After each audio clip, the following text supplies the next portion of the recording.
오늘 본문 바로 전장인 룻기 1장 22절은요 이렇게 끝나게 됩니다. 한번 눈으로 보십시오. 나오미가 모압 지방에서 그의 며느리 모압 여인 룻과 함께 돌아왔는데 그들이 보리추수 시작할 때에 베들레헴에 이르렀더라. 아멘. 2장의 배경이 보리추수를 시작할 때다라는 것을 알려주면서 1장은 마치고 있습니다. 룻기의 1차 독자였던 사람들은 이것을 읽을 때 자연스럽게 자신들의 절기와 연결해서 생각했을 것이라고 성경학자들은 추측합니다. 이 시기는 유월절이나 맥추절과 연결되어 있었다는 것이죠. 중요한 것은 두 절기 모두 하나님께서 이스라엘에게 특별한 은혜를 베풀어 주셨던 절기라는 겁니다. 그 중에서도 유월절은요, 이스라엘 백성이 전적인 하나님의 은혜로 출애굽한 그것을 기념하는 절기가 바로 유월절이라고 할 수 있습니다. 그렇게 이것은 단순히 그 룻과 나오미가 그 베들레헴으로 돌아왔구나라는 것을 알려주고 있는 것이 아니라 이제 두 과부의 삶에 하나님의 은혜가, 하나님의 헤세드가, 뭔가 큰 일이 이 두 과부의 인생에 일어나겠다라는 것을 알려주고 있다는 것이죠. 이제 2장 3절과 4절을 함께 읽어보도록 하겠습니다. 2장 3절과 4절입니다. 함께 읽겠습니다. 시작. 룻이 가서 베는 자를 따라 밭에서 이삭을 줍는데 우연히 엘리멜렉의 친조 보아스에게 속한 밭에 이르렀더라. 마침 보아스가 베들레헴에서부터 와서 베는 자들에게 이르되 여호와께서 너희와 함께 하시기를 원하노라 하니 그들이 대답하되 여호와께서 당신에게 복 주시기를 원하나이다 하니라. 아멘. 이 구절에서 중요한 것은요, 3절에서의 우연히와 4절에서의 마침이라는 표현입니다. 룻이 이삭을 줍기 위해서 나간 밭이 우연히 친족 보아스의 밭이었고 그때 마침 보아스는 그 밭을 방문하여 룻을 만나게 됩니다. 성경을 분류하는 기준에 따라서 이 룻기는요 메길롯으로 분류가 됩니다. 이 메길롯이 뭐냐 하면 성문서라고도 불리는 것인데 메길롯에 속한 성경들은 룻기, 아가서, 에스더, 에레미야 애가, 전도서 이런 책들이 이런 성경들이 속한 것이 메길롯이라고 할 수 있습니다. 이 말씀들은요 그 당시 성경이 형성될 당시 파격적인 행보를 보이는 성경들이었다라는 공통점을 가지고 있습니다. 그 당시 사람들이 가지고 있던 하나님에 대한 편견을 깨고 새로운 하나님의 역사를 보여주고 있다는 면에서 그렇습니다. 보통 이 메길롯이 구전으로 전해지다가 글로 정리된 시기가 언제냐라고 하면 바벨론으로 끌려갔던 사람들이 예루살렘으로 귀환하는 시기 정도였다고 추측을 합니다. 이방 땅에 살던 사람들이 다시 고향으로 돌아와야 하는 그런 시기였다는 것이죠. 바로 나오미와 룻과 같이 말입니다. 저희 작은아버지가 80년대에 미국으로 건너가셨습니다.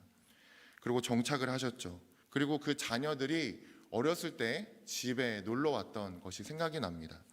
그 친구들은 영어와 한국어를 같이 쓰면서 그래도 어느 정도 한국인 같은 느낌들이 있었습니다. 그런데 그 친구들의 자녀 때까지 내려가니까요, 그 친구들은 그렇지가 않더라고요. 머리는 검지만 거의 3세대들은 미국인에 가까운 습성을 띠는 것을 저는 눈으로 목격을 했습니다. 그리고 이민 간 사람들 진짜 열심히 사는 것 아마 아실 겁니다. 저희 작은아버지도 자립하기 위해서 청소일부터 시작해서 안 해본 일이 없는 것으로 알고 있습니다. 그렇게 살아야 낯선 땅에서의 삶을 버텨낼 수 있기 때문입니다. 제가 무슨 이야기를 하려고 하냐 하면 룻기를 읽었던 이 1차 독자들의 삶은 참 팍팍하고 힘들었을 것이다 라는 것을 말씀드리려고 합니다. 자신들의 삶을 세워나가기 위해서 정말 열심히 살고 많은 노력과 희생을 통해서 아마 바벨론이라는 그 땅에 정착했을 겁니다. 그러면서 그들은 현실주의자가 되었습니다. 기독교 세계관을 공부하다 보면 그 디즘이라는 것이 있습니다. 이게 이신론이라고 불리는 건데요. 간단하게 말하자면 하나님은 우리를 창조하긴 했지만 우리의 삶에 개입하시지는 않는다는 세계관이 디즘입니다. 그렇기에 이런 세계관을 가진 사람들은요, 하나님을 신뢰하는 것이 아니라 자기의 삶은 자기가 책임지기 위해서 스스로 정말 열심히 최선을 다해서 살아간다는 것이죠. 이런 사람들의 눈에 이 룻기가 어떻게 보였을까요? 룻의 삶이 굉장히 어리석어 보였을 겁니다. 이 나오미의 텅 빈 삶에 함께하는 결정을 한다는 것이 효율적인 결정은 아니었기 때문입니다. 그런 순간 이 룻기는요, 3절과 4절을 등장시킵니다. 우연히와 마침을 등장시킨다는 것이죠. 여기서 하나님이 전면으로 부각되지는 않습니다. 이 메길롯 등의 특징입니다. 이 성문서 안에 속한 하나님은 숨어서 잘 보이지 않는 하나님이라는 특징을 가지고 있습니다. 그렇지만 룻기는 이 우연히와 마침을 가장해서 찾아오는 그 하나님의 모습을 그들에게 보여주며 또 우리에게 보여주며 우리를 출애굽시켰던 그 하나님이 지금도 우리를 돌보고 있지 않느냐라는 질문을 던지고 있다는 것이죠. 우연을 가장해서 필연으로 우리를 찾아오는 그 하나님의 섭리가 지금도 여전히 존재하고 있다라는 것을 우리에게 알려주고 있다는 겁니다. 그러고 나서 오늘 말씀을 보면요, 그 섭리를 아무나 경험할 수 있다고 또 이야기하지 않고 있다는 것을 우리는 알 수 있습니다. 그 이방 땅에서 하나님의 풍성함을 찾아 다시 베들레헴으로 돌아오려고 하는 사람들, 하나님이 숨어 있어서 잘 보이지 않는 상황 속에서 여전히 하나님의 손길되어 살아가려고 하는 바로 그 사람들이 이 하나님의 섭리를 경험하게 될 것이라고 이야기하고 있다는 것이죠. 룻의 이야기는 너무나 작은 이야기입니다. 사실 이 모압 여인의 이야기는 성경에 들어가기에는 너무나 사소한 이야기로 들립니다.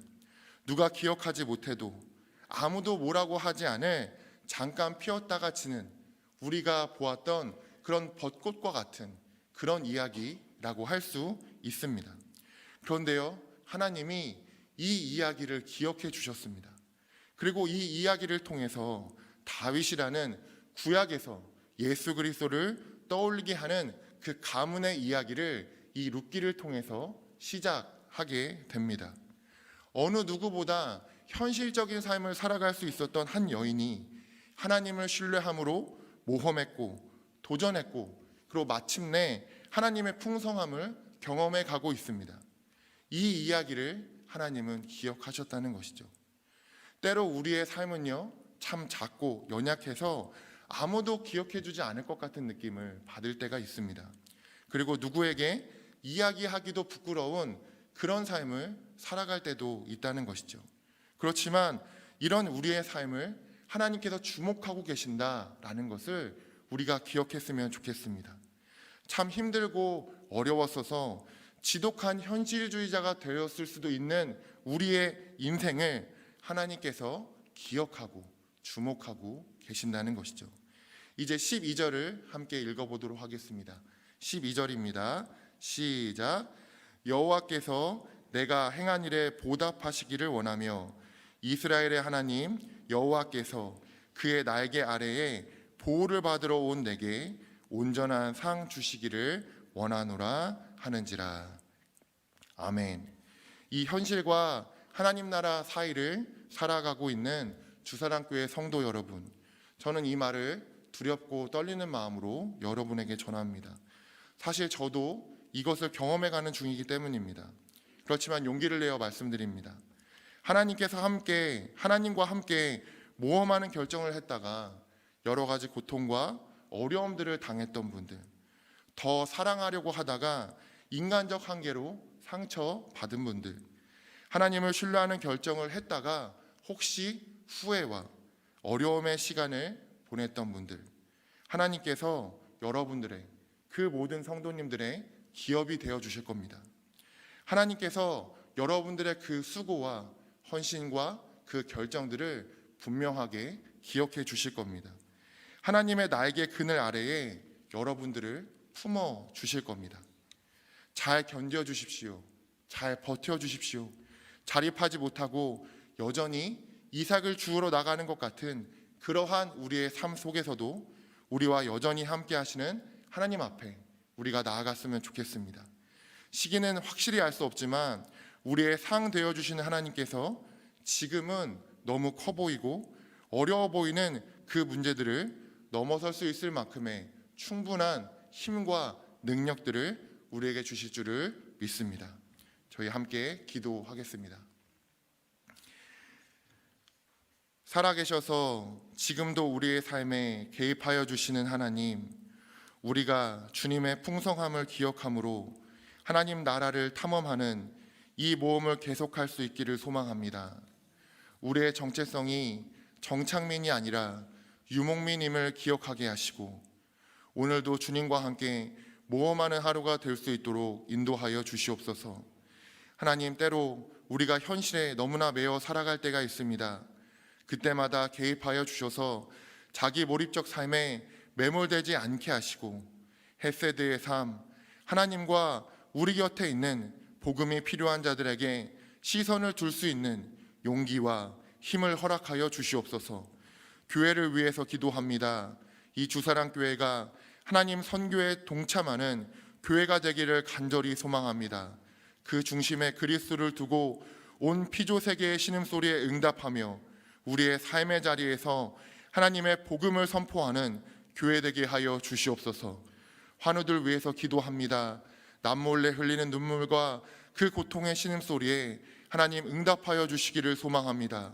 속히 치유하여 주시고 회복시켜 주셔서 하나님께 영광 돌릴 수 있도록 하여 주시옵소서.